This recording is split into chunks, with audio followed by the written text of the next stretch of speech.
We know that innovation is important, but how do you facilitate innovation in your organization? Welcome to Tea at Taxevity, where you get insights from insiders, our many clients and friends. I'm Pramod Sharma, the actuary at Taxevity. I help people who care about sustainable financial independence harness the power of life and health insurance. Our guest today is Susan Gregory. Welcome, Susan. Thank you, Pramod. What do you do when you're not being interviewed? I'm a consultant and I help companies to create a culture where innovation can thrive. That's perfect because innovation is our topic. And I thought we could just get into questions about innovation, but you were saying that it's important to talk about what an innovative culture is first. What are the elements of an innovative culture? So there are four main characteristics of an innovative culture: listening, thinking, experimenting, and iterating. Okay, let's start with listening. What's key there? So when we're thinking about listening, it's who are we listening to? Like, are we listening to our clients? Are we listening to our staff? But really to open it up, rather than thinking about, here's a product that I want to launch, see what some of the difficulties are or some of the needs are of the people that you want to serve.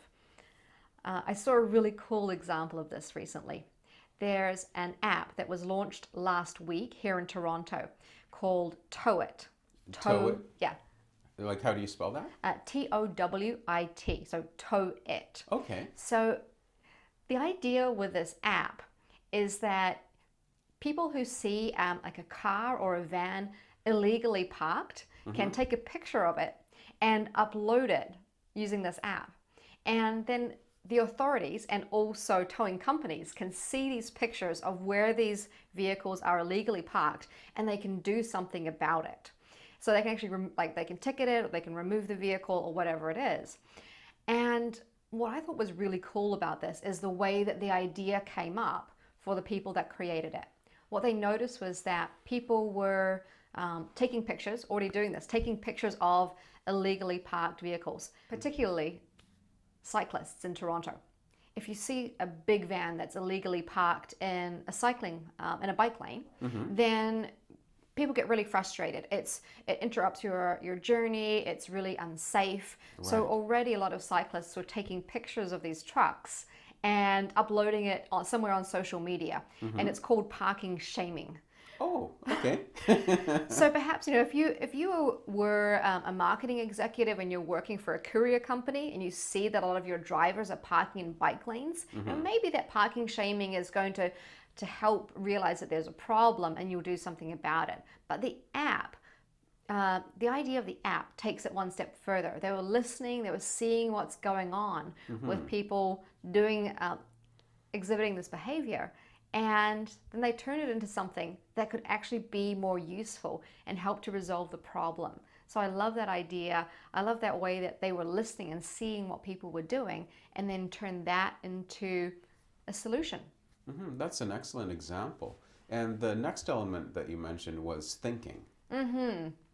So a couple of different elements of thinking. First, people need to have the tools that they need to think. So for example, things like idea generation tools or ways of capturing their ideas. And as you know, I'm a huge fan of mind mapping because it's just such a creative way of capturing all of your thoughts. And in fact, the way we met was through mind mapping. You were doing a presentation on that topic. And viewers probably don't know this, but each of these interviews is really a mind map I'm using on an iPad. And I do thank you so much for telling me how those could be valuable tools. Oh, you're welcome. And so to ask you a question, like, how do you find that mind mapping helps your creative process? Well, I find that I don't like doing things on paper because if I want to move something around, then I have to erase it or whatever. It's just such a pain. And then doing something on a computer, it just seems too mechanical. But I found that with an iPad, you're able to use your fingers and you can drag things around. So I know that I can just capture my ideas on the screen and then I can adjust them as required. So I feel that's pretty liberating. I can go back to it later and make further changes if I want to. And the one thing that held me up is I didn't know how to print them off because they don't print very well. Yeah. But I realized that I don't need to print them. Yeah. I can just use my iPad. And that's perfect. And it's exactly the kind of thing that I'm talking about. You've got a tool that helps you to generate and organize your creative ideas and then to work with them. So that's part of the thinking process, giving people the tools that they need to expand on their ideas or to capture what they're thinking. But another key part of thinking is actually having the time to think. Because what I find in a lot of large organizations is that people are like going from meeting to meeting. They're absolutely inundated by emails. So it might surprise some people to find that part of facilitating innovation might be some very fundamental concepts around things like email management and time management. I would not have expected that. Right, because it's not just about the creative thinking. It's not just about digging into what the needs are of users or coming up with a breakthrough product idea. It's actually like, how do we actually create a moment where I might be even bored? So what do you mean? You want to create a moment where people are bored? Yeah, because like when we're bored, we start to look for new ideas. And it actually gives us a bit of comfort, like that moment to take a breath. That's really interesting. Yeah. Okay, I wouldn't have thought of boredom as having positive aspects. Yeah, it's like, like when kids have got a lot of time on their hands, they will do things like make up games. Yes. And when we want to come up with new ideas in business, we'll often need to have that moment of, not all of the stress. I've got to submit this report, or I've got to type up the notes from that last meeting, but actually that moment to say, I've got some time to think and to work on some of those ideas as well. Okay, and do you have an example of someone who maybe had time to think and did something great? Yeah, the example that comes to mind is Steve Wozniak, one of the founders of Apple. Steve Wozniak famously came up with the idea of his personal computer when he was working alone. So he went to one of these homebrew computing club meetings, actually the first meeting, and he credits that meeting with giving him the inspiration for the idea. But he then went away and created that himself on his own time. It wasn't something that there was a lot of people, that he was working with a lot of people, the pressure to deliver, but then he came up with this idea, and that's when he took it to Steve Jobs. Okay. And then they created Apple together. Because sometimes there's the feeling that if you're off on your own, then you're being antisocial. But sometimes that's what you really need to create something amazing. Yeah, I agree. There are people who are energized by being around others, extroverts. People who really need that time to think, that time to be alone to work on something. People who are energized by time alone, we call them introverts. But the truth is that everybody needs that time alone to work on things. It doesn't always work for us to be in like a noisy, open plan office. It's interesting how much that's a trend these days, as though that's what creativity looks like, to have everyone working together on big tables. Another element you mentioned was experimenting. Can you tell us more about that? Definitely. I used to work in product development for a large telecommunications company, and I felt that they didn't experiment well. So I'm going to give this an example as what not to do. And when we came up with a new idea for a product or a service, usually the next step would be create a business case. Wait a second. Okay, you've got the idea. The next step is business case. Right. Okay, even though it's just an idea. Right. Okay. So we'd create a business case, and I've been like, how do I know how many customers would buy this? Like, how do I know what the revenue would be? And I was told, make some assumptions. And so you create this business case. All right, we're going to spend this much. Maybe I've got the costs of what it's going to cost to create it. But I'm making assumptions about who will buy it and how many people will buy it, what we could sell it for, and all this kind of thing. And it will, of course, for one thing, creating a business case is extremely demotivating. Like, I don't want to do that. Right. But the next thing is that it's going to take a long time to get signed off. And then the next part is that even if it does get signed off, there's no guarantee that it's going to be successful. So a much better approach is, let's create a culture. Like, let's create some of the tools and the resources that people need to actually do experiments. So rather than say, okay, we're going to build this product, let's say, what part of it can we test? And an example of that might be, let's say that you imagine that you want to create a piece of accounting software for entrepreneurs. And you've got this idea of how you're going to make it super user-friendly. Perhaps it's going to have this great user interface. Now, rather than going and building the whole thing, a typical way to do this, a much better way to do this, I should say, is to take that and like create an example. Create what it would look like. And you were saying earlier that you could do something like, let's create it as an Excel spreadsheet. So it's something like you can have a customer come and sit with you and you'll say, okay, imagine you were trying to run a report. How would you do that? And they would try to click these various parts of your interface, which is just an example. And that's an experiment in itself. Just seeing how your customer would interact with the system that you have in mind. From that experiment, you'll learn something. Was it intuitive? Like, did the customer click on the button that would actually take them to the report? Or were they confused? So you get information out of that experiment. Part of the culture of experimentation is making failure okay. Yes, because I was just thinking about that if I have to write a business case for something, then I want it to succeed because it's gone through a whole process, it's been approved, Right. people have seen it, and it's just an idea. It may not work. Right. And the funny part of that is that companies that do the whole idea of like business case and then you develop the whole system or the whole product, they are experimenting, but it's just a much more risky, costly investment. And then if it fails, it's extremely embarrassing and people will just try to sweep it under the rug or forget about it or point fingers and blame people, but not actually learn from it. If you take the idea of like let's take this idea and break it down to some small components that we can test, then we get information from that.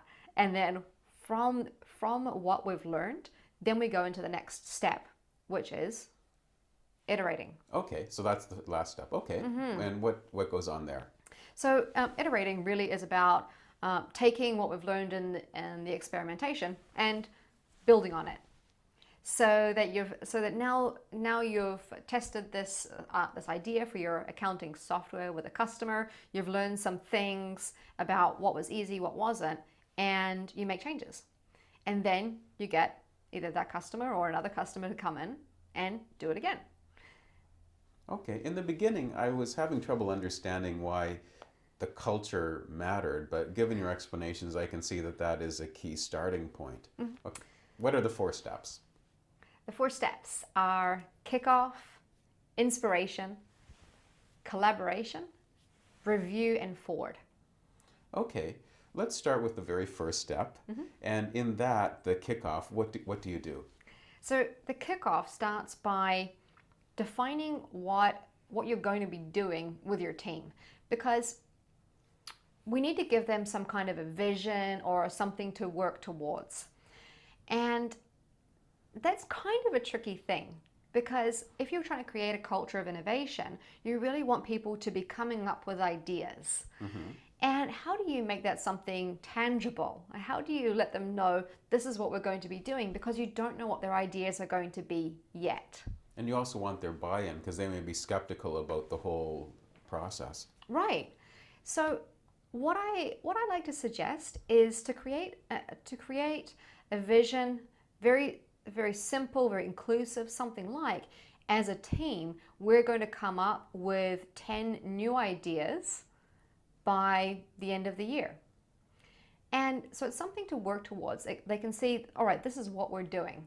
Doesn't say what the ideas are, doesn't say what size they are, doesn't say that they have to be a successful product. It's just letting them know a bit about what is the process. Okay, what if people need help in coming up with the ideas? Well, actually, that's part of the kickoff session. We'll give them some tools, so give them some of those idea generating tools. For example? One tool that I love is called the reversals technique. Yeah, reversals or opposites. Okay, and what's that? It's when you say, if we were to do this, let's start by thinking about what are all of the worst ideas or all of the ideas that we would never do. Do you have an example of this? An example might be, let's imagine that you're creating a new order handling system for people who are working internally in your customer service department. And if we're brainstorming the worst ideas, then you might say, okay, here's something we would never do. We would never just make it an Excel spreadsheet and that's the system to take orders. Okay. Yeah. Or we would never have a paper-based order system.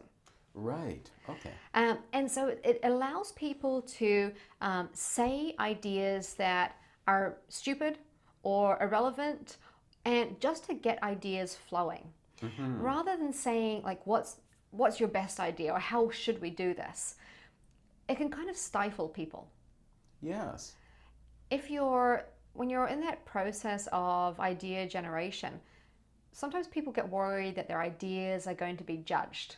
Like if we are aiming to be innovative, then I better come up with something good. That I better come up with something that is cool, that is new, that is sexy, that is going to disrupt the industry. So if we start out by saying, what are your worst ideas, what are the most stupid ideas, then it kind of gives people a lot of freedom. What's really interesting about this is that some of the ideas that start off by being like the worst idea or the idea that we would never do actually can be something that you can build on to create a good idea. Because I was thinking of the example of saying we would never use Excel, but then I was thinking, well, maybe that would be okay for now. Right. Because maybe there's a problem, and if we can address it in the next 25 days, then that's a good stopgap for the next 6 months. Exactly. So it could be a great way to actually to test the process, for example. Yeah. Okay, so you've got the kickoff. How long does that take? Is that like a half a day, a day? It's usually a day. Okay. And then the next step was an inspiration session. Yeah. Why do people need inspiration? They're employees. They're told what to do. So I love that you said that. They need the inspiration session because, again, it's just a great way to keep building on the innovative culture that you want to create. That we're going to do something fun. We're going to do something different. And the inspiration session is when we bring in a group that's perhaps from a completely different industry and share with them one of the things that we're working on and get some of their ideas. If you get a group that's from a completely different industry, they're going to come at it from a fresh perspective. And it breaks you out of that mundane thinking of, this is how we usually do things in our group, this is what we're currently working on, this is what we're thinking, and injects a new energy and completely new way of looking at a problem. Why would the outside group want to participate? What are they gaining? Oh, great question. What we do in these inspiration sessions is we actually have it go both ways. So we have both groups bring something that they're working on, and then we'll spend the first half of the session working on one issue, and then we'll flip it around and then brainstorm on the other topic. The next step is collaboration. What happens there? So between the inspiration session and the collaboration session, the team will have gone and done some of their user research. So doing things like observing their users in their context or trying to use their products so that they can then generate some ideas for what would be a new service or a process or a product that will help our users, whether those users are customers or perhaps people internally. And now they've got some ideas to present, and that comes to the collaboration session. In the collaboration session, this is an in-house group where they have the opportunity to share the ideas that they've come up with. The way that I do this is getting them to share who the user is, what needs you identified, and how you think your solution is going to meet that need. They also come up with how we're going to experiment on this. So what would be something that we could do to take this idea forward? Within the collaboration session, what they get from the rest of the group is they get people who will challenge the ideas, ask questions about it, but also to help to build on those ideas. So how can we make this idea better? Or how can we make this action more concrete so we can actually take this and move forward with it? Okay, and then following that is the review and forward meeting. So at the review and forward, that's when we look at what's the progress that you've made so far. So from some of these experiments that they've tried, they'll have some results. And then it's like, okay, where are we at with it? Does this now go into a more formal kind of project where we've got enough information that this is something viable? Maybe it will be time for a business case if you're going to be putting a lot of resources into it. And so that's the review part. The forward is, how do we continue this momentum? Okay. Because perhaps you've got some ideas where you tried something out and you realize that there's a fundamental flaw. But we don't want to stop. We don't want to say, okay, we've done this process. No, we've generated ideas. We've hit our 10 ideas for the year, and now we stop. It's, how do we continue this? How do we make this part of what we do day to day? Yeah, I like that, because sometimes you have experts coming in from outside and then you do something and it's rah, rah, rah, you've got all these ideas, but then life goes back to normal. Right. So you're working on a process where the innovations will still continue. Right, so it really becomes a cycle. You might not have a kickoff session again in quite the same way because it's no longer a completely new idea, but it's like, what's the next round here? Or who inside the organization is going to be the leader of the next session, so that we can keep bringing these ideas and keep building on them. What's your key message for the people watching today? My key message is, consider how you can create this innovative culture inside your organization. And I like to think of it as, you are building the stage for others to play on. Oh, that's an interesting way of putting it. So what I mean by that is, what are the conditions that people need? How can you be someone who helps create that?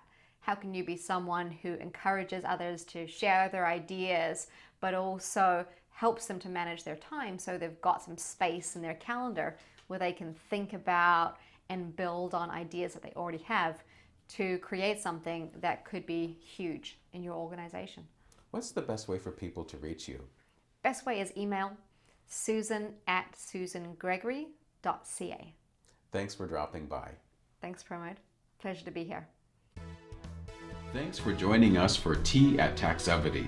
The Taxevity Insurance Advisory helps you understand insurance and bridges gaps in your coverage. There's no premium for peace of mind. How healthy is your insurance?